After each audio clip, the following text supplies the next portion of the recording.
Et voici aujourd'hui la vidéo règle d'Hôtel. Mais non, pas cette version-là, ça c'est la version des années 80. Mais voici la version Hôtel Deluxe, la nouvelle version éditée par Asmodée. Ça se joue toujours de 2 à 4 joueurs à partir de 8 ans et c'est un jeu d'argent et de promoteurs immobiliers. Au niveau du matériel, tout d'abord un grand plateau de jeu qui représente une piste d'aéroport au départ, car effectivement les pions sont des avions. Chaque joueur pourra choisir l'avion de son choix pour le mettre au départ sur l'aéroport avant de débuter la partie. Et sur le jeu, il y a donc un circuit que les avions vont prendre au fur et à mesure du jeu, et différents emplacements sur lesquels nous allons pouvoir construire de magnifiques hôtels. Nous avons ensuite 2 dés spéciaux qui seront pour le moment disposés à côté du plateau de jeu. Des liasses de billets en coupure de 5000, 1000, 500, 100 et 50. En début de partie, chaque joueur va recevoir un billet de 5000, 5 billets de 1000, 3 billets de 500, 4 billets de 100 et 2 billets de 50. Ensuite, nous avons un hangar qu'il faudra fabriquer comme ceci avant votre première partie qu'on va disposer sur l'emplacement adéquat du plateau de jeu, ainsi qu'une tour de contrôle comme ceci qui sera placée à cet endroit-là. On a ensuite un ensemble de petites entrées d'hôtels comme ceci qu'on va disposer non loin de la tour de contrôle. 8 titres de propriété qui seront laissés à côté de la banque pour le moment. D'un côté de ces titres, nous avons la construction de l'hôtel et le coût de la construction de chacun des éléments de l'hôtel. Et de l'autre côté, les tarifs pour les nuits lorsque les adversaires vont tomber dans notre hôtel. Enfin, nous avons évidemment tous les superbes hôtels que l'on va pouvoir construire au fur et à mesure du jeu. On les place de côté, groupés par type d'hôtel, avant de débuter la partie. Quel est donc le but du jeu? Eh bien, dans Hôtel, nous sommes des entrepreneurs qui allons construire des hôtels partout dans le monde et qui allons tenter de gagner et d'amasser le plus d'argent possible. Effectivement, on va continuer à jouer jusqu'à ce que tous les joueurs aient fait faillite, sauf un joueur. Celui-ci sera le grand gagnant. Avant de commencer la partie proprement dite, on désigne un joueur pour tenir le rôle de la banque. Il sera chargé de s'occuper des titres de propriété et de distribuer l'argent de la banque, sans la mélanger avec son propre argent bien entendu, et le joueur le plus jeune sera le premier à commencer. Lorsque c'est à un joueur de jouer, il va tout simplement récupérer le déchiffrer, le lancer et faire progresser son avion, 1, 2, 3, toujours dans le sens des aiguilles d'une montre, sur le parcours dessiné. Quand on est arrivé sur une case, on va regarder le dessin qui se trouve sur la case pour savoir quelle action spécifique on a le droit de réaliser pendant ce tour. Si je tombe, comme dans cet exemple, sur une valise remplie de billets, ça voudra dire que j'ai le droit d'acquérir un terrain pour construire un hôtel sur un des 2 terrains qui jouxtent la case. Donc là, par exemple, je peux acheter le terrain du Dragon Gate ou le terrain du Reef Resort. Si ces terrains appartenaient déjà à des joueurs qui ont commencé à construire dessus, je ne pourrais pas leur acheter. Là, ce n'est pas le cas, car c'est le premier joueur qui arrive ici. Il peut donc décider de demander à la banque le prix des 2 terrains et choisir lequel des 2 il souhaite acquérir. On va pour cela regarder les feuilles correspondant aux 2 hôtels en question, donc là le Reef Resort, et on va regarder le petit dessin qui est ici, qui nous indique combien le terrain coûte. Le terrain coûte le premier chiffre, 500, et pour le Dragon Gate, le terrain coûte 1000.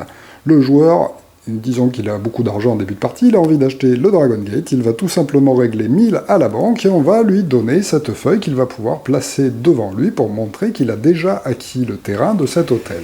Imaginons que le joueur suivant fasse un 5, puisque le joueur jaune a terminé son tour après avoir effectué l'action de sa case. Le joueur avance de 5 cases, 1, 2, 3, 4, 5. Il tombe aussi sur une valise de billets. Il peut donc acheter un des 2 terrains à côté. C'est toujours, pour le moment, ces 2 mêmes hôtels. Attention, si un joueur n'a pas encore construit sur l'emplacement du terrain correspondant à un hôtel, eh bien un autre joueur peut lui racheter ce terrain. Le prix du terrain lorsqu'on le rachète à un joueur est marqué sur la feuille en jaune. Donc là, par exemple, notre joueur vert pourrait décider d'acheter le Dragon Gate au joueur qui le possède déjà pour 500. C'est nettement moins cher. Il aurait fallu que le joueur jaune construise dessus. Dès qu'il aura commencé à construire un hôtel, plus personne ne pourra lui acheter le terrain. Mais pour le moment, c'est vulnérable. Et donc le joueur vert peut dire « Eh bien, je te l'achète 500 » et ce joueur ne peut pas refuser, il est obligé de céder son terrain. Pas de chance pour lui. On passe alors au tour du jour suivant. Hop, imaginons qu'il réalise un 3. On avance son avion. 1, 2, 3. Il tombe normalement sur une case où il y a déjà un avion. Mais on ne peut jamais être 2 par case. Si jamais on tombe sur un avion adverse, eh bien on va tout simplement avancer d'une case supplémentaire pour tomber sur une case libre. S'il y avait eu 2 avions d'affilée, eh bien il aurait été jusqu'à la prochaine case libre. Donc là, il tombe ici. Alors, quelle action peut réaliser ce joueur en tombant sur une telle case? Effectivement, ici, il y a des briques et un casque de chantier de dessiner. Lorsqu'on tombe sur une telle case, on peut acheter et commencer à construire des bâtiments. Le problème, c'est que là, le joueur bleu, qui vient juste de commencer son tour, ne possède pas encore de terrain où construire. Il ne peut donc pas réaliser cette action-là, et donc on va pouvoir immédiatement passer au tour du jour suivant. Alors imaginons que notre 4e joueur, le joueur violet, lance le dé lors de son tour et réalise un 6. 1, 2, 3, 4, 5, 6, il tombe sur cette case, c'est encore une case de construction, lui non plus ne peut pas construire car il n'a pas de terrain pour le moment. Mais par contre, comme il a réalisé un 6, eh bien il va pouvoir rejouer. Effectivement, à chaque fois que les joueurs vont obtenir un 6 sur le dé, ils rejoueront immédiatement un autre tour. Hop, il fait 1, il avance d'une case, et cette case-là lui permet de gagner gratuitement une petite entrée gratuite que l'on a placée à côté de la tour de contrôle. Mais cette entrée gratuite doit être placée immédiatement sur un de nos hôtels, et le joueur violet n'ayant pas d'hôtel, eh bien il ne peut pas donc réaliser cette action et recevoir cette entrée gratuite. On repasse donc au tour du joueur jaune qui lance le dé, hop, qui réalise un 6, 1, 2, 3, 4, 5, 6, il arrive ici, mais attention, ici il est passé devant le hangar où il y a une barre dessinée avec 2000 écrit dessus. Effectivement, à chaque fois que les joueurs vont traverser cette zone-là, eh bien, ils vont tout simplement recevoir 2000 de la banque qui leur sera donnée par le banquier et qu'ils pourront ajouter à leur réserve d'argent.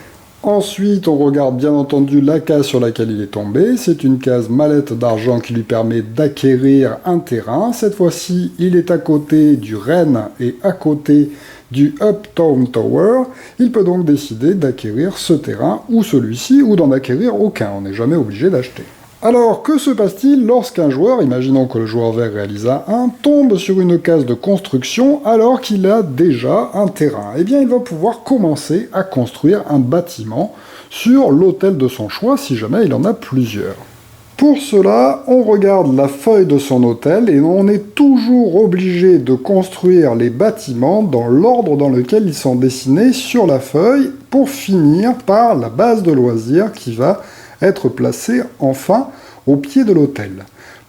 Pour l'instant, en fait, ce joueur-là ne peut construire que le premier bâtiment, par exemple, qui coûte 2200 à la construction. C'est le prix qui est marqué ici. S'il désire construire 2 bâtiments d'un coup, c'est tout à fait possible. Il doit l'annoncer en sachant qu'il devra payer le premier prix plus le deuxième. Donc là, imaginons qu'il décide d'être un peu prudent.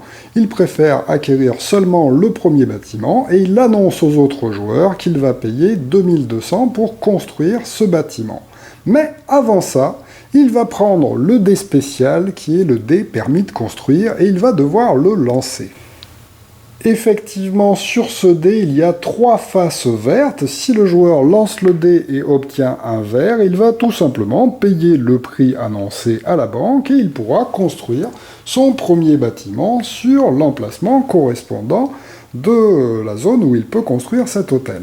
En revanche, s'il obtient la face rouge, il n'y en a qu'une seule sur le dé, et bien malheureusement, il ne pourra pas construire pour ce tour. Il ne paye donc rien à la banque, mais il ne construit pas sur l'hôtel le bâtiment qu'il souhaitait faire. Mais il existe aussi une face H. Si ce joueur obtient un H, eh bien il aura le droit de construire gratuitement la portion d'hôtel qu'il voulait construire. C'est pour ça que l'on annonce avant de lancer le dé, qu'est-ce qu'on désire construire, et ensuite on lance pour savoir si ça va être payant ou gratuit. Malheureusement, il y a aussi la pire face du dé, qui est la face avec un 2. Si jamais le joueur obtient un 2, il devra absolument payer 2 fois le prix, c'est-à-dire ici 4400 dans cet exemple, pour avoir le droit de construire son hôtel ici. Et il sera obligé de payer puisqu'il a annoncé qu'il voulait construire en fait cette partie d'hôtel. Voilà pourquoi il est dangereux de vouloir construire 2 ou 3 ou plus de bâtiments à la fois, car c'est la totalité des bâtiments annoncés que l'on devra payer 2 fois et qu'on sera obligé de faire puisque on l'a annoncé. Alors, petite précision sur les constructions, si je tombe sur une case de construction, je peux construire dans n'importe lequel de mes hôtels. Je ne suis pas obligé de construire sur un hôtel qui se trouve à proximité de la case. C'est uniquement les cases d'achat de terrain où l'on doit être à proximité d'un terrain qui n'est pas encore acheté ou qui appartient à un adversaire sur lequel il n'a pas encore construit d'hôtel, que je peux lui racheter à moitié prix. Il existe ensuite des cases avec un bâtiment de dessiner comme ceci, une tour. Si un joueur tombe sur une telle case, eh bien il va obtenir gratuitement une partie d'hôtel de son choix, mais par contre un seul immeuble qu'il pourra placer sur n'importe quel terrain lui appartenant. Il faut évidemment qu'il ait un terrain pour avoir le droit d'utiliser cette action. Mais comment va-t-on gagner de l'argent? Eh bien, nous avons vu qu'il existe des cases qui nous donnent des entrées gratuites. Si un joueur termine son déplacement sur une case entrée gratuite, il reçoit donc une entrée qu'il va pouvoir placer sur un terrain lui appartenant de façon à donner accès à une case du plateau de jeu à son hôtel. Là, par exemple, si ce joueur possède cet hôtel-là, il aura le droit de placer cette entrée d'hôtel sur n'importe quelle case qui se trouve à côté de son hôtel, de façon à donner un accès à celui-ci. S'il décide par exemple de la poser ici, eh bien, à chaque fois qu'un joueur terminera son déplacement sur une case où il y a une entrée d'hôtel, eh bien, il devra payer un loyer à ce joueur. Mais les cases entrées gratuites, il n'y en a pas beaucoup sur le jeu. Heureusement, nous avons la tour de contrôle qui se trouve ici sur cette barre verte. À chaque fois qu'un joueur va faire un mouvement qui va lui faire passer cette barre verte, c'est à ce moment-là qu'il pourra acquérir une entrée par hôtel qu'il possède. En effet, sur les feuilles correspondant aux hôtels, ici, il y a marqué le prix d'une entrée pour cet hôtel. Imaginons que ce joueur, par exemple, ait 2 hôtels, l'Artica et le Rennes. Il pourrait, en passant devant la tour de contrôle, décider d'acheter une entrée pour le Rennes et une entrée pour l'Artica. Par contre, il ne pourrait pas acheter 2 ou plus d'entrées pour aucun de ces 2 hôtels. On ne peut acheter qu'une seule entrée par hôtel lorsqu'on passe devant la tour de contrôle. Alors, pour cette construction d'entrée, il n'est pas nécessaire de lancer le dé, on construit obligatoirement les entrées d'hôtel que l'on veut, mais par contre, on ne peut pas placer d'entrée d'hôtel sur un endroit où on n'a pas encore construit d'hôtel. Il faut au moins qu'il y ait une construction pour commencer à pouvoir mettre une entrée. Donc là, par exemple, si le joueur a l'Artica et le Rennes, il pourrait décider donc de placer l'entrée du Rennes en fait sur n'importe laquelle de ces cases. Effectivement, le Rennes est au centre du jeu. Et pour l'Artica, sur n'importe laquelle de ces cases-là. On peut évidemment choisir celle qui nous arrange le plus. Car il y a une autre règle de placement des entrées. Sur chacune des cases du jeu, il ne peut y avoir qu'une seule entrée. Qu'est-ce que ça veut dire? Ça veut dire que si plus tard dans le jeu, par exemple, un joueur construit un hôtel ici et a envie de construire une entrée sur son hôtel, il lui sera interdit de construire une entrée en face d'une autre entrée. Il lui faudra donc choisir une autre case. Vous comprenez donc que si un joueur est assez rapide pour construire plusieurs entrées devant son hôtel, eh bien il va un peu bloquer les entrées de l'hôtel qui se trouve en face de lui. Et en plus de ça, les entrées vont toujours rester là jusqu'à la fin de la partie. Alors, que va-t-il se passer lorsqu'un joueur va tomber sur une entrée d'hôtel? Imaginons que le joueur jaune fasse 2, 1, 2, il est tombé sur une entrée d'hôtel. Le joueur à qui appartient l'hôtel doit alors réagir et réclamer, en fait, l'argent que lui doit le joueur jaune. Si jamais il ne fait pas attention parce qu'il ne regarde pas le jeu, et que le joueur suivant le joueur jaune joue son tour en lançant le dé, eh bien ce sera trop tard pour réclamer ces nuits d'hôtel. Il faut le faire, il faut suivre un petit peu ce qui se passe sur le jeu, comme au Monopoly. Le joueur jaune pourra cependant réaliser l'action spéciale de la case si elle est encore possible. Pour savoir combien nous doit le joueur qui nous tombe dessus, eh bien tout simplement on va regarder de l'autre côté où il y a le niveau de construction de notre hôtel de dessiné ici et le nombre de nuitées que ce joueur va passer chez nous. Effectivement, dès qu'il est arrivé chez nous et qu'on lui réclame ses nuitées d'hôtel, ce joueur-là va devoir relancer le dé pour savoir combien de nuits il va passer chez nous. Donc imaginons qu'il lance le dé et qu'il réalise 3, eh bien il va passer 3 nuits dans mon merveilleux hôtel Rennes, qui pour l'instant a son premier et son deuxième bâtiment. On regarde donc sur le jeu, premier et deuxième bâtiment, ça correspond ici à un hôtel 2 étoiles pour le moment. Il passe 3 nuits chez moi, il me doit donc 900 qu'il doit me payer immédiatement. Et le jeu va ainsi se poursuivre à tour de rôle, en n'oubliant pas, lorsqu'on passe ici, d'acquérir, si on le souhaite, des entrées pour ces hôtels, en n'oubliant pas, lorsqu'on passe là, de recevoir 2000 de la banque, et en réglant ses dettes à chaque fois qu'on passe une ou plusieurs nuits, à cause du dé, sur les hôtels de nos concurrents. Le problème, c'est qu'au bout d'un moment, eh bien, les joueurs vont se retrouver en banqueroute. Effectivement, si je tombe sur un hôtel que je dois payer, dont je dois payer le loyer, et que je ne peux pas payer parce que je n'ai pas assez d'argent, eh bien malheureusement, il va y avoir une vente aux enchères qui va être effectuée. Effectivement, pour un joueur en banqueroute, eh bien, il n'y a qu'une seule solution. On ne peut pas lui prêter d'argent, il doit absolument vendre aux enchères au minimum un de ses hôtels ou un de ses terrains sur lequel il n'a pas encore construit d'hôtel. Il va donc choisir parmi ceux qu'il possède, imaginons par exemple que ce soit cela, qu'il ait ce bâtiment-là et ce terrain où il n'a pas encore construit, eh bien il décide lequel il veut mettre aux enchères, il est obligé de le proposer aux autres joueurs, et ce sont les autres joueurs qui vont lancer des enchères. Effectivement, il n'y a pas de mise minimum, il propose juste son bâtiment aux enchères, l'hôtel au complet, avec tous les bâtiments, toutes les entrées, on ne détruit rien dans le jeu. Et ces joueurs vont pouvoir faire des enchères comme ils le souhaitent, en fait, en montant, jusqu'à ce qu'il n'y ait plus qu'un seul joueur qui enchérisse. Ce joueur-là va donc payer au joueur qui propose la vente le tarif qu'il a proposé, et ce joueur est obligé de lui vendre son hôtel, même si le tarif est moins que ce qu'il espérait. Si cette vente lui permet de régler les dettes qu'il a en cours, eh bien tant mieux, il va pouvoir régler au joueur à qui il doit ses nuitées d'hôtel et poursuivre le jeu avec un hôtel en moins. Mais par contre, si ça ne suffit pas, eh bien il devra continuer à vendre un deuxième terrain ou un deuxième hôtel, en espérant pouvoir couvrir ses dettes. Si jamais un joueur n'a plus aucun terrain et a encore des dettes, eh bien malheureusement, il est éliminé du jeu. Il va pouvoir remettre en fait tout son argent, enfin il n'a plus d'argent de toute façon, puisqu'il a tout donné au joueur à qui il devait de l'argent. La banque ne complète pas ce que le joueur devait lui payer, tant pis. Et les autres joueurs vont continuer sans lui. Alors, autre cas possible, si un joueur met en vente un hôtel ou une base où il n'y a rien de construit, eh bien, et que personne n'enchérit sur cet hôtel, eh bien malheureusement, il sera obligé de le défausser et de perdre cet hôtel sans gagner un seul centime. On va par contre raser entièrement cet hôtel, remettre tous les bâtiments dans la réserve générale, remettre le titre de propriété à la vente pour les joueurs suivants, et voilà, il n'aura rien reçu malheureusement pour cette vente. Le jeu va donc ainsi se poursuivre avec les joueurs se faisant éliminer petit à petit. Lorsqu'il ne reste plus que 2 joueurs en course, eh bien la banque ne paye plus. Quand on va passer ici, on ne recevra pas 2000 de la banque et on continuera en gagnant seulement de l'argent si notre adversaire tombe sur nos hôtels.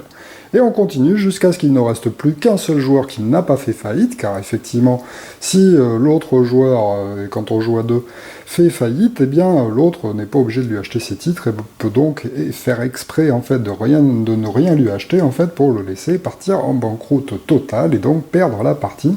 Et donc ce joueur-là aura gagné. Voilà donc pour Hôtel de Luxe, un excellent jeu dans le style Monopoly qui est beaucoup plus rapide. Effectivement, en moins d'1 heure, vous pouvez jouer peut-être en un peu plus d'une heure, mais en tout cas ça ne dépassera jamais les 2 heures comme un Monopoly classique. Le jeu est assez rapide, il y a quand même quelques choix tactiques à faire sur les achats. Effectivement, il ne faut pas trop dépenser d'argent car on a nettement moins d'argent qu'au Monopoly, et donc on peut rapidement se retrouver en difficulté si on choisit de trop investir. Il faut donc se mesurer un petit peu sur ses achats, faire progresser au fur et à mesure, bien sûr essayer de placer ses entrées d'hôtel devant les arrivées des avions des adversaires, tant qu'à faire. Quand on peut construire, on essaie de construire juste devant eux quand on sait, pour anticiper en fait sur leur déplacement futur en espérant qu'ils tombent sur nous. Il y a un peu de tactique aussi sur les placements pour embêter les autres joueurs qui se trouvent en face de nous. Voilà, donc un très bon jeu familial et assez magnifique aussi, une fois qu'on a réalisé comme ceci tous les hôtels. Vous avez effectivement le magnifique Rennes d'inspiration française avec sa pyramide du Louvre en plein milieu qui vous permettra de vous reposer, ses petits hôtels très particuliers autour et son magnifique jardin à la française. Le formidable Uptown Tower avec ses tours d'inspiration américaine, bien entendu, une piscine américaine, un jardin américain, un golf américain, vraiment tout à l'américaine dans cet hôtel très cher. Quant à lui, le Reef Resort est un petit peu plus modeste. Effectivement, il n'y a qu'un seul bâtiment et une petite base de loisirs, mais qui vous permettra d'observer les magnifiques coraux et d'admirer les paysages du large. Vraiment un petit hôtel très sympathique, très peu cher et très joli pour les amoureux de la nature.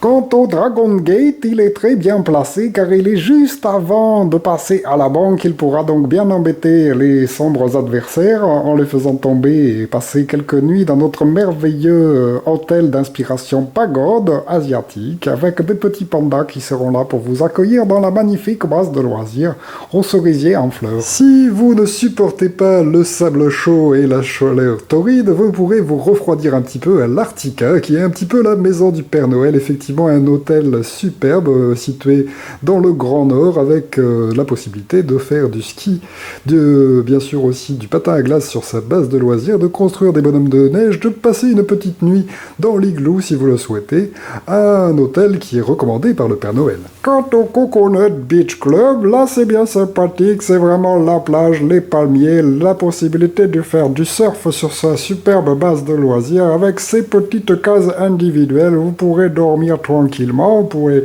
fermer les volets, ouvrir les volets, fermer les volets, comme vous voulez. Tout est très sympathique et on prend son temps au Coconut Beach Club. Vous voulez vraiment être reçu comme un pacha, comme un calife? Eh bien, c'est l'hôtel Al-Khalif qui vous reçoit. Vous pourrez faire des balades en chameau, vous pourrez prendre le thé à la marocaine tranquillement sous votre palmier, entièrement servi par des serviteurs dévoués. Venez dans ces magnifiques palais d'inspiration orientale. Enfin, si c'est le charme de l'Afrique qui vous intéresse, vous pourrez venir au Zebra Lodge. Dans le Zebra Lodge, vous pourrez observer les zèbres et les animaux sauvages de la forêt en haut de votre petite case construite tout en haut d'un palmier tout confort. Venez donc au Zebra Lodge. Vous retrouverez bien sûr toutes ces destinations de rêve dans Hôtel de Luxe d'Asmodée.